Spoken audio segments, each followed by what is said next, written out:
Hi guys, જય માતાજી, જય મા બહુચર. કેમ છો બધા? મજામાં. અને સવારનો ચા નાસ્તો થઈ ગયો છે અને મેં કરી દીધી છે વ્લોગની શરૂઆત. તો આજે તો કંઈક ખાસ કામ કરવાનું છે કારણ કે કૂલર બગડ્યું છે. તો અમે કૂલર ખોલ્યું અને શું જોવા મળ્યું, કંઈક નવાઈની જ વાત લાગી. બતાવો તો શું થયું. અને આટલી નાની જગ્યામાંથી ઉંદેડાએ વાયર કતરી દીધો.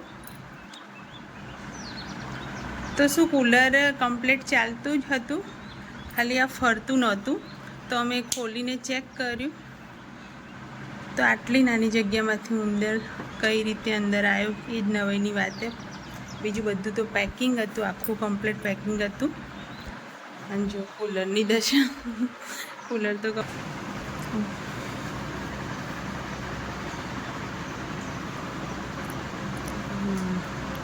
હોદો કરશો પણ ભાઈ ચેક કરીને કમ્પ્લીટ કંઈ કરજો.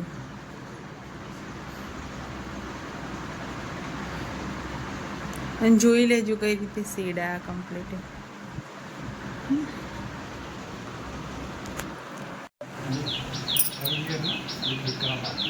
પણ ચાલુ તો કરીને જુઓ થઈ ગયું કે નહીં થઈ ગયું.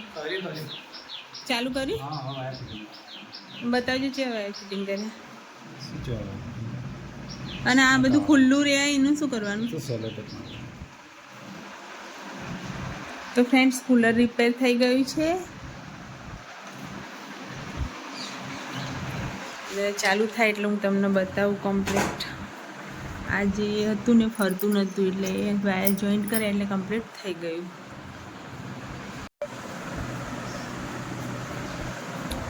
તો સવારમાં કૂલર રિપેરિંગનું કામ અને શ્લોક અહીંયા સૂઈ ગયો. અને સવારમાં જ મેં એક ટોપ પણ સીવી દીધું છે. ચા નાસ્તો કરીને આ ટોપ મારું સીવાઈ ગયું. તો આ ડ્રેસ તો આપણો કમ્પ્લીટ સીવાઈ ગયો છે અને સલવાર સીવવાનું બાકી છે.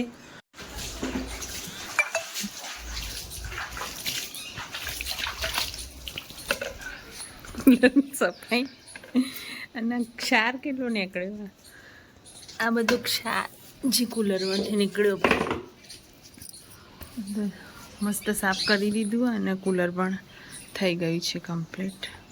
પાઇપમાં ક્ષાર થઈ ગયો હતો તો બધો ક્ષાર અને આ જે પાણી પડતું હતું એમાંથી બધો ક્ષાર નીકાળી અને એકદમ ક્લીન કરી દીધું. અને અંદર તો ક્ષાર બધો. તો હવે કમ્પ્લીટ થઈ ગયું છે કૂલર. તો ફ્રેન્ડ્સ, કૂલરનું ફિટિંગ કરી દીધું છે.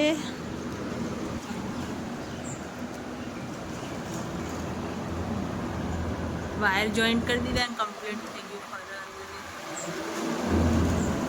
તો કમ્પ્લીટ કૂલર થઈ ગયું છે. અને કારીગર તો આગળ. તો ફ્રેન્ડ્સ, અમુક વખતે એને નાની વસ્તુઓને જાતે જ કરી દેવી પડે કારણ કે દુકાનમાંથી માણસને બોલાવો ને એટલે 400-500 રૂપિયા લઈને તો જાય જ. એટલે અમુક વસ્તુ જાતે થોડું રિપેરિંગ કરી દેવું પડે. અને આ તો જાતે જ કરી દે. આમ દેખજો,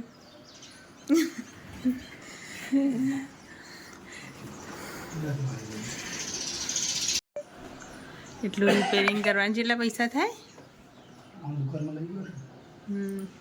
મિનિમમ 500-600 રૂપિયા થઈ જાય. ચાલુ વસ્તુની બદલી નાખો. તો ફ્રેન્ડ્સ, કૂલર રિપેર થઈ ગયું છે. અને જો આપણે આ દુકાનમાં લઈ ગયા રિપેર કરવા તો 400-500 રૂપિયા તો ખર્ચો થઈ જ જાય. એટલે અમુક નાની વસ્તુઓને જે ઘરે આપણાથી થાય ને તો રિપેરિંગ કરી દેવાની.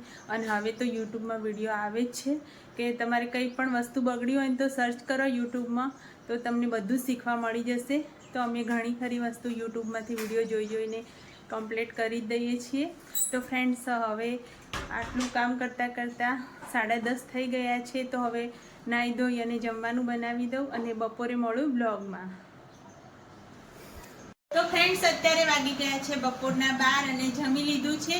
અને તમે જોઈ શકો છો કે આ રીતની જે ચણિયા ચોળીઓ છે મારે કટિંગ કરવાની છે. તો આગળના બ્લોગમાં આપણે મેરેજનો જે ઓર્ડર આવ્યો હતો એ ઓર્ડરમાં અડધો ખરો ઓર્ડર તો મેં કમ્પ્લીટ કરી દીધો છે અને આ બધા ચણિયા જે કટિંગ કરી અને સરખા કરવાના છે. તો કમરમાંથી તો તમે જોઈ શકો છો કે કેટલા મોટા મોટા છે. તો કમરમાંથી અને લંબાઈમાંથી થોડા સરખા કરવાના છે. અને આ બ્રાઇડલ છે. તો બ્રાઇડલ ચણિયો તો કટિંગ કરવાનું બહુ તકલીફ પડે છે, પણ તો પણ શું કસ્ટમરનું કામ હોય તો પછી લેવું જ પડે, રેગ્યુલર ગ્રાહક હોય તો લેવું જ પડે છે. તો આ રીતના ચણિયા મારે કટિંગ કરવાના છે. આ પણ બ્રાઇડલ છે. અને બ્લાઉઝો તમે જો ક્યારે આ બ્લાઉઝો તો આપણે અડધો ખરો ઓર્ડર તો કમ્પ્લીટ કરી દીધો છે. તો આ રીતના થોડા પેટર્ન વાળા પણ છે, થોડા સિમ્પલ પણ છે. તો એ રીતના બ્લાઉઝો મેં સીવીને તૈયાર કરી દીધા છે. તો આ પણ બ્રાઇડલ છે. અને આ જે ચણિયો છે આ એનો આ બ્લાઉઝ છે. તો એ રીતે આપણે બ્લાઉઝો બધા તૈયાર કર્યા છે. અને આમાં તમે જોઈ શકો છો આ બ્રાઇડલ ચણિયા ચોળીમાં મેં લટકણ તૈયાર જ લગાવ્યા છે. પણ આ જે ચણિયા ચોળીનું બ્લાઉઝ છે બ્રાઇડલનું, એના લટકણ મેં જાતે જ બનાવ્યા છે. તો ખૂબ જ સરસ લટકણ બનાવ્યા છે મેં આ રીતના. તો ફ્રેન્ડ્સ, આજે તો શું બ્લાઉઝોનું થોડું સિલાઈનું કામ છે એ પણ કરવાનું છે, પણ બ્લાઉઝ તો અત્યારે મૂકી દઈએ સાઈડમાં. અને આજે જેટલો સમય મળે ને એટલો આ બધા ચણિયા મારે કટિંગ કરી અને સરખા કરવાના છે.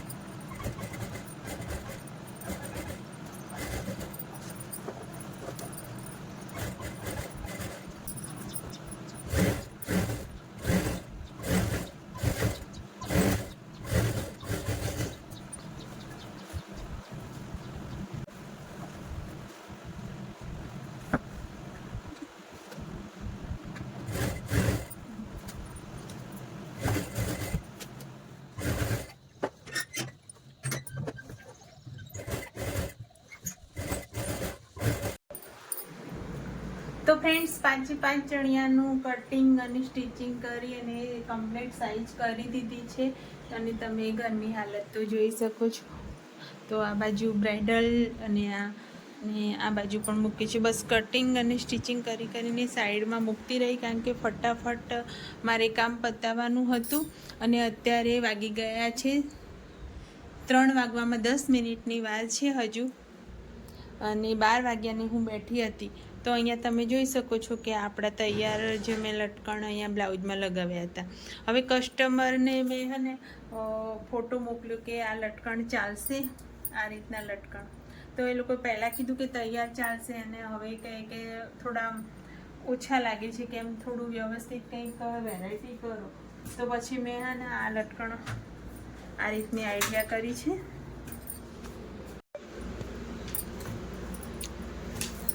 તો આ રીતે મેં લટકણ પછી જે ચણિયાનું કટિંગ કર્યું હતું અને એમાંથી જે ડાયમંડ ને ભરેલું કાપડ હતું, ડાયમંડ એના નીકાળ્યા અને આ રીતના પછી લટકણ બનાવ્યા. આમાં થોડુંક કંઈક સારું અલગ લાગે.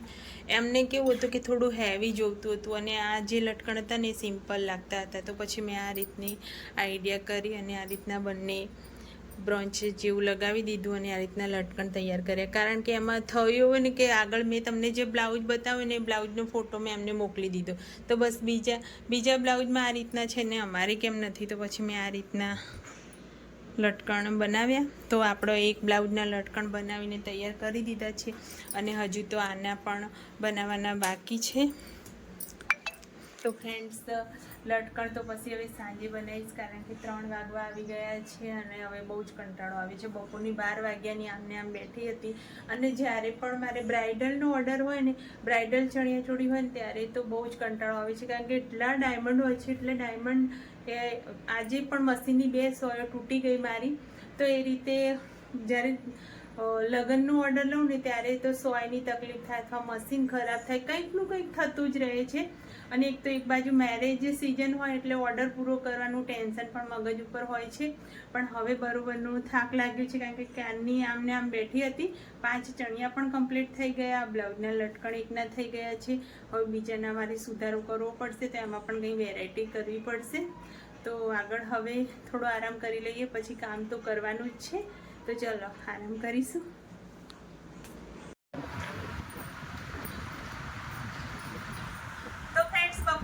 ચણિયાના ફિટિંગ કટિંગ કરી દીધા હતા, તો બધા આ રીતના કટિંગ કરી અને મેં તૈયાર કરી દીધા છે. અને આ પાઉચમાં મારે કરવાનું છે પેકિંગ.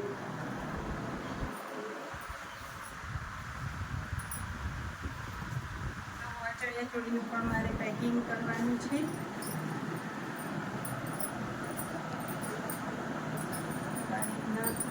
ચણિયાનું ફિટિંગ મેં કરી દીધું છે.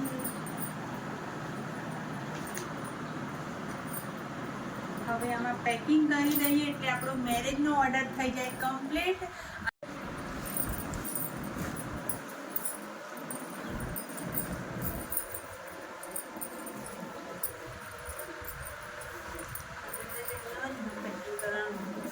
આ તો તોય સારું કિંજલના લગ્નનો હતો ને હું તો કંટાળી જતી પેકિંગ કરવાનું. એટલી વજનવાળી ચણિયા ચોળી થઈ ગઈ.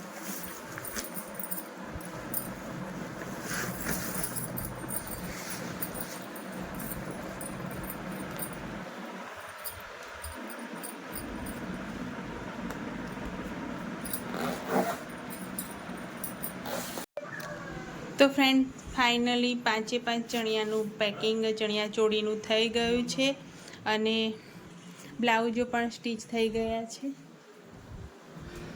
તો ફ્રેન્ડ્સ અમુક વખતે શું બ્લાઉઝ સીવવા પણ સહેલા પડે છે. જ્યારે આ રીતનું કામ આવી જાય ને ચણિયા ચોળીનું, જે સીવેલી જ ચણિયા ચોળી હોય એ ઓલરેડી કેન પણ અંદર લગાવેલું જ હોય છે અને પછી એનું કટિંગ કરીને એને જે નાની કરવાની હોય છે ને, કમરમાંથી નાની કરવાની, લંબાઈમાંથી કટિંગ કરીને નાની કરવાની, એ વધારે કામ આપણને થોડું આમ વધારે મહેનતવાળું કામ લાગે છે. એના કરતાં તો બ્લાઉઝ સીવવો પણ એકદમ સહેલો લાગે છે. તો પણ ફાઇનલી આજે આખો દિવસ તો મારો ગયો જ. બપોરના 12થી સાંજના 3-3:30 સુધી મેં આ બધું જે ચણિયા કટિંગનું, ચણિયા ચોળીનું કટિંગનું, સ્ટિચિંગનું કામ કર્યું અને રસોઈ બનાવી. ફાઇનલી અત્યારે કમ્પ્લીટ રસોઈ બનાવી, જમી અને ફ્રેશ થઈ ગઈ છું અને હવે એક ડ્રેસનું કટિંગ કરવાનું છે, તો કટિંગ કરી દઉં. તો અત્યારે અહીંયા હું બ્લોગનો એન્ડ કરીશું. બ્લોગને વધારે લાંબો ખેંચવો નથી, અહીંયા બ્લોગનો એન્ડ કરીશ. Bye bye. મળીશું નેક્સ્ટ વિડીયોમાં, નવા બ્લોગમાં નવા વિડીયો સાથે.